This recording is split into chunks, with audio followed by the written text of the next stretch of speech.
মাঝে মাঝে আমরা অনেক কিছু ভুলে যাই, ধরেন বাবার নাম ভুলে গেলাম বা সন্তানের নাম ভুলে গেলাম, এরকম কিছু ব্যাপার হয়েছে। ম্যাডাম স্পিকার, আমার পয়েন্ট অফ অর্ডার হলো এইমাত্র বিরোধী দলীয় মাননীয় সংসদ সদস্য যে বক্তব্য রাখলেন তার ঠিক আগের বক্তার সম্বন্ধে আমাদের এই সংসদে দেখেছি ম্যাডাম স্পিকার, এবার একটা নতুন জিনিস ইন্ট্রোডিউস হয়েছে।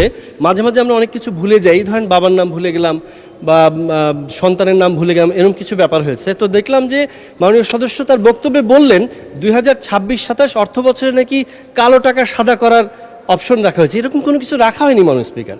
তো এটা ভুলে অন্য কোনো অর্থ বছরের কথা বললেন কিনা, যেহেতু রেকর্ডে থেকে যাবে, এই জন্য আমি মাননীয় স্পিকার এটা আপনাকে আপনার মাধ্যমে এটা স্মরণ করে দিলাম। ধন্যবাদ মাননীয় স্পিকার। যে বক্তার সম্বন্ধে বলা হয়েছে আপনি বলেন, পূর্ববর্তী বক্তা। কালো টাকা সাদা করার প্রভিশন তো নাই বাজেটে। Ali Asgar, I am sorry মাননীয় সদস্য আলী আসগর, জি বলুন। ধন্যবাদ মাননীয় স্পিকার। আমি যেটা বলেছি সেটা কোড আনকোড। এখানে আবাসন খাতে যে কথাটা বলা হয়েছে, এখানে এই কথাটি আছে। এটা আপনারা দয়া করে একটু পড়ে দেখবেন। আমি পড়ে দেখার জন্য অনুরোধ করছি। আচ্ছা, ধন্যবাদ মাননীয় স্পিকার।